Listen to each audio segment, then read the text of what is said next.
Hey, it's Kevin and Fred. Do you have a referral for us here in Phoenix? There are 30,000 agents here that you could send them to. Why us? Well, for one thing, we'll keep you updated and you'll never have to track down your commission. We'll also make you look really good to your client. And best of all, it helps us keep all this content free. So go to kevinandfred.com/referral to make the introduction. We'll take great care of them. All right, Kevin and Fred Show listeners, we're back. And today I am joined by Dan Albright. Dan, how are you doing today?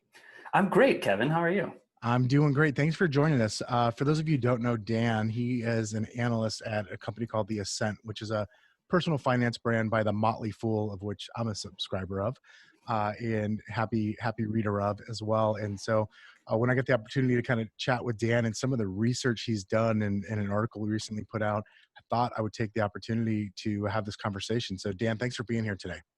Yeah, thanks for having me. I'm really happy to join you. Yeah, me too.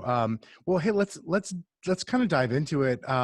Let's start with give me the maybe give me the 2-minute elevator pitch. Who's Dan Albright, and tell me a little bit about the Ascent and what you guys do. Sure. So the Ascent is the personal finance brand of the Motley Fool. So the Motley Fool is all about investing, whereas the Ascent is more about personal finance. And so one of the things we do is we do both primary and secondary research. So we send out surveys to people to find out about the things they're concerned about, what they're doing to manage their finances, how they're reacting to current events. And as the research analyst at the Ascent, I write those surveys and analyze the data and work with writers to get it out to the world. Awesome. Very cool. And how long have you been doing that?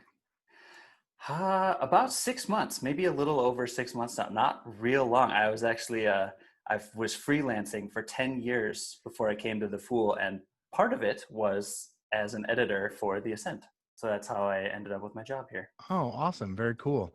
Well, I'm glad you guys reached out. You recently published some information based on some research you did around rents and everything kind of going on with COVID-19 and the way it's been shutting people down. And I'd love to kind of just jump into that. Like, let's talk about that project first of all. Kind of what made you decide to tackle that, and then let's get into some of the information you found. Absolutely. So if you've been keeping up with the news about COVID-19, you'll have seen lots of different groups highlighted. And one that we hadn't seen specifically yet was renters. So we wanted to look at how renters are being affected by the pandemic and the shutdowns around the country and unemployment benefits and all the things that go into that. Awesome. So you kind of, I mean, that sounds like kind of a big undertaking, because like there are obviously a ton of renters in the United States. And, I think you mentioned one of the lines in the article about, renters just getting hit harder typically than the homeowners. Tell us a little bit about what you found as you started to uncover this data. Yeah. So one of the things that came up in this is why renters are getting hit harder than homeowners. And one of the biggest reasons is that they just have less housing security. They're kind of at the mercy of landlords and how the landlords are doing and how they decide to deal with all of the problems that are going on. A lot of mortgage providers have programs in place. Like if you can't pay your mortgage, they will let you off the hook for a couple months, or they'll work with you to make it work. Whereas landlords, there's a lot of them. They have all sorts of different ways of dealing with this. And so renters are in kind of a tough spot because it's hard to give any advice that works for any group of people. So that's why they're getting hit harder, if you will, than the homeowners I think you referred to it as the pandemic economy. Yes, the pandemic economy. That's something we've been talking about a lot at the Ascent, and it sums up a lot of what's going on. I really like that as a term. Yeah, for sure.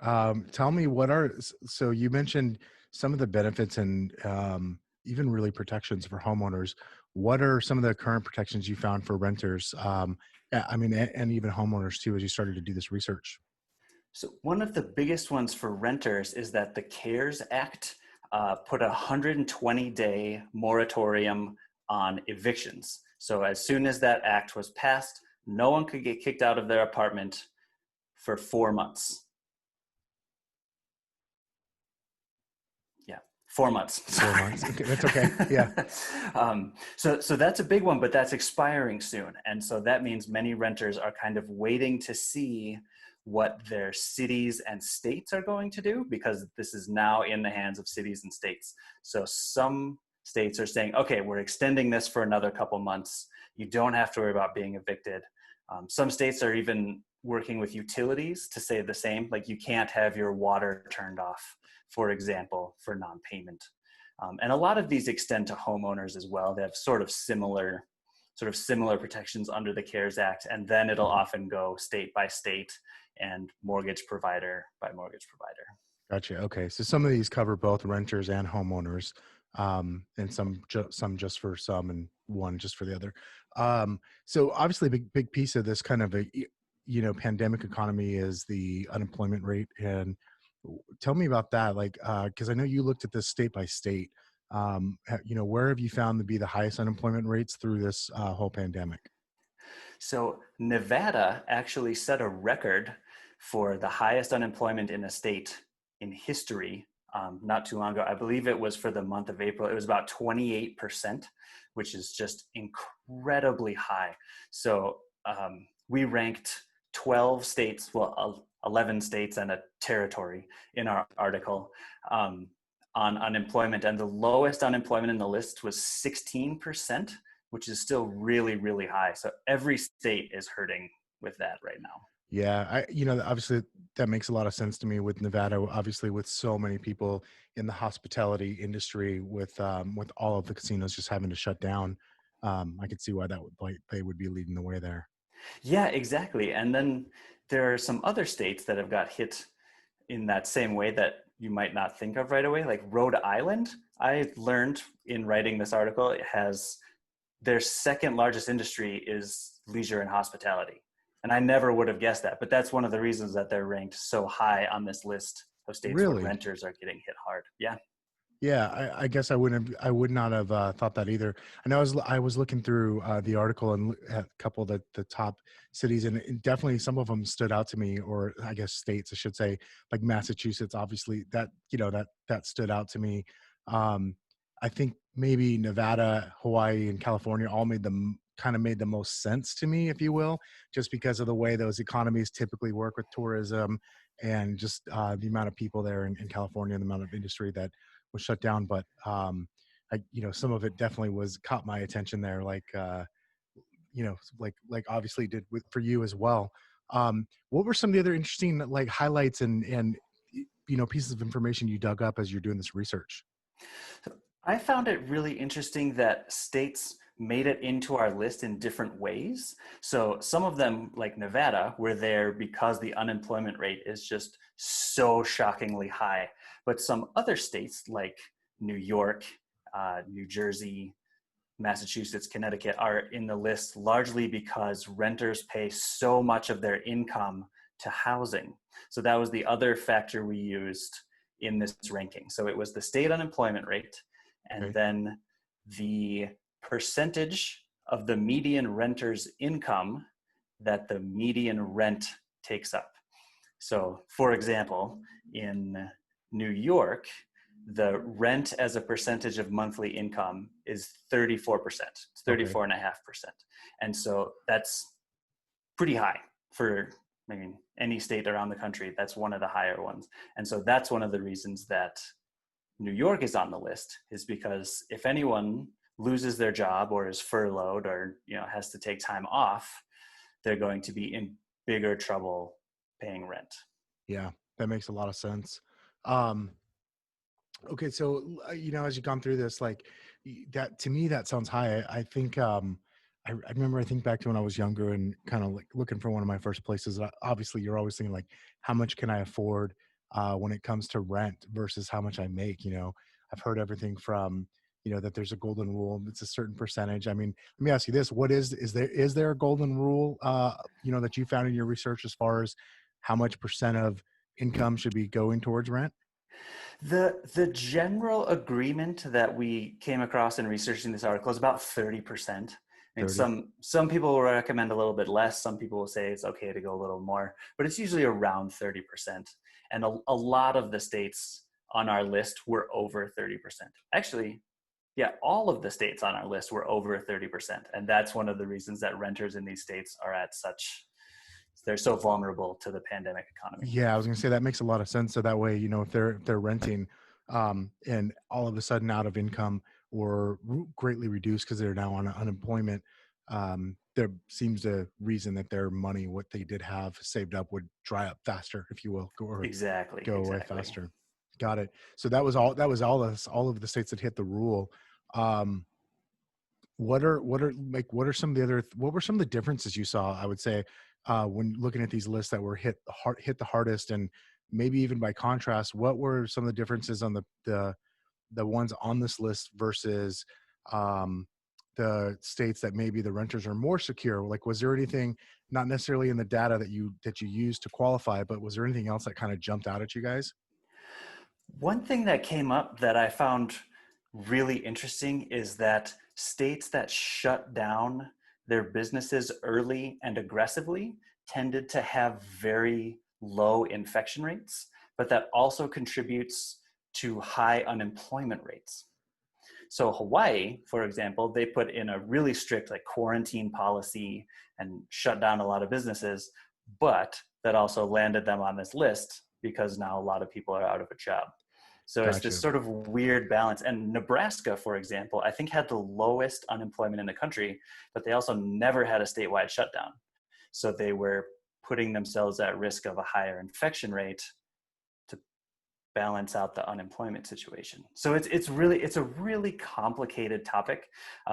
We admitted in the article that this is sort of a simple way to look at it, but it's an issue we wanted to bring attention to. So we thought it was a good way to rank the states. But there's so much that goes into all of these decisions. Yeah, there really is. I mean, I think this is going to be an interesting case to look at 5 or 10 years down the road, right? Once, Yes. hopefully we get past this and things return to normal. Maybe there's vaccine, maybe it's just controllable, maybe there's just better treatment options, whatever. But it's going to be really interesting, I think, to see the studies in a few years where we look back and go, say, take a look at, say, a Hawaii, like you just mentioned, where they shut down early and they shut down quick. But then consequentially, they had way higher unemployment, right? And so they got hit harder economically. I'm wondering, say you take them, obviously per capita would be one thing, but versus, you just use the example of Nebraska where they don't shut down.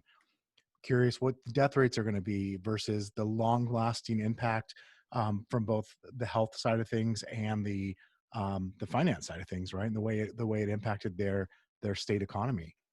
Yeah, I'm really looking forward to finding out how all of this plays out in the long term, because it's so unclear at the moment, especially as you look at states that are starting to reopen and everything is feeling pretty good, but also the infection rates are starting to climb back up.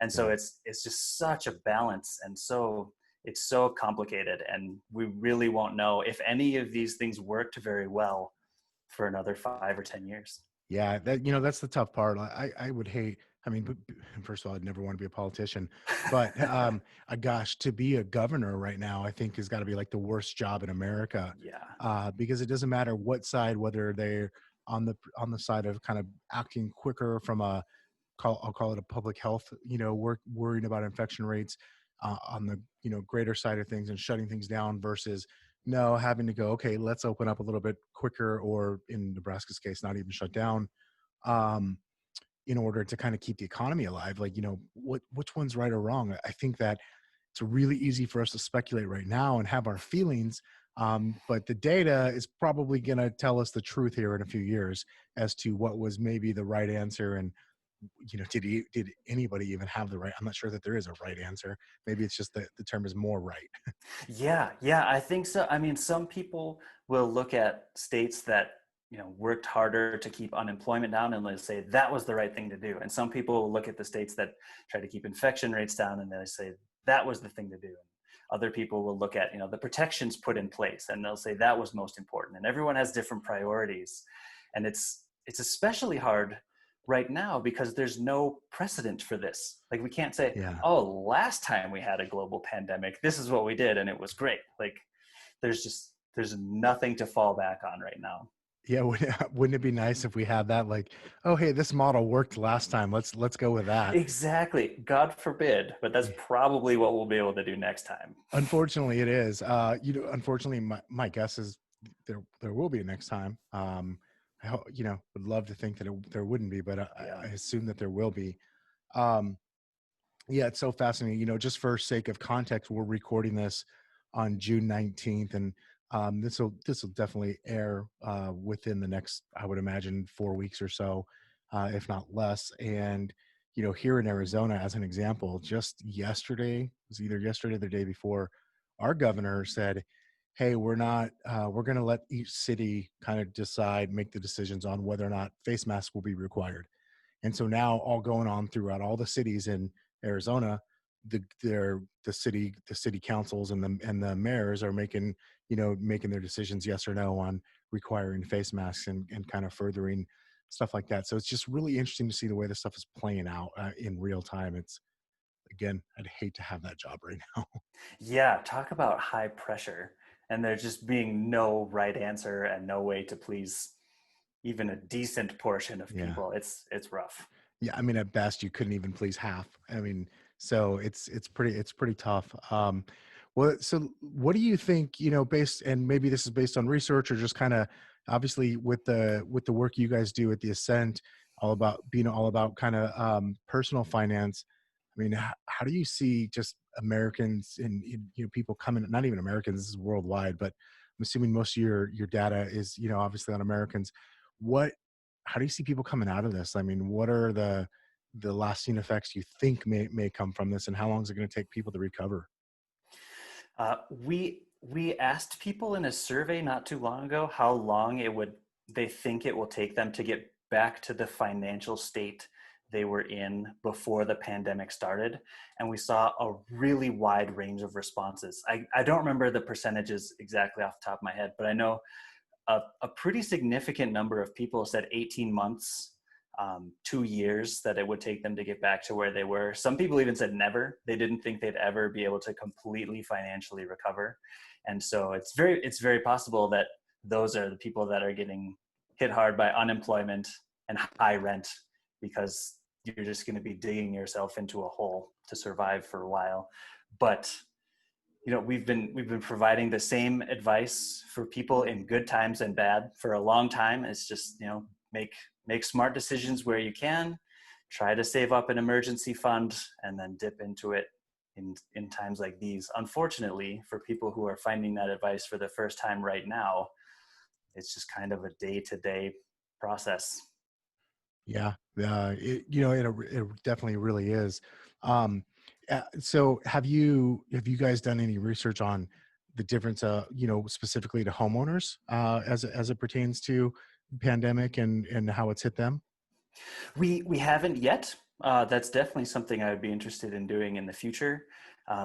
Just knowing that they have more housing security is helpful. I mean, they have equity. Not everyone can, take out a home equity loan or a second mortgage, but it does help to have that in your budget, that you have a house that's worth a couple $100,000. So that makes a big difference. But there are, the same as renters, there are protections that are very helpful that will be running out soon. And a lot of people just don't know what comes next, because the state governments and local governments are trying to decide, and it's hard. Okay. One thing too that caught my eye about the list in the article, which by the way, I haven't said it yet, but we'll link to that here in the show notes for everybody who hasn't read that yet. But number one was, and you kind of you referenced this earlier, is Puerto Rico came in at number one, basically the hardest hit. Tell me about that. Like, why is Puerto Rico ranked so high? Puerto Rico is ranked high for multiple reasons, but one of the big ones is that they've just had a long string of really tough luck, and they got hit by hurricanes and earthquakes, and they've been having economic problems as a territory for, I think, a decade or so. And then the reason that they're so high specifically on our list is that the median renter pays almost half of their income toward rent. Wow. And so if they're unemployed, that's a lot of money that's not going toward rent. So unemployment there is just under 20%, which is high, is definitely high, but it's not like Obviously not the astronomically highest. high, Yeah. like Nevada. But renters there just have to pay a lot of their income toward rent. Interesting.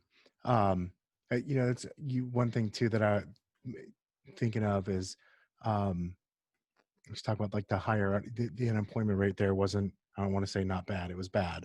20% is bad. It's not, but it wasn't, it wasn't Nevada as an example. I wonder as things start to open up, it feels to me like it's just going to take some time for everything to kind of be fully open, right? For everything to kind of to get going again for just the average person to sort of start to recover. Yeah, absolutely. And for a lot of people, it depends on what their employer is doing. So I just got an email from my favorite pub in Longmont, where I live, that says that they're not going to start doing takeout again until August. And then, they might not be open for dine-in until close to the end of the year. So if you work for a company like that, Yeah. it's going to take longer to get back to your normal earnings, whereas some companies are almost fully open again. Yep. And so it really depends on the personal situation and what they're able to do when it comes to work. Interesting.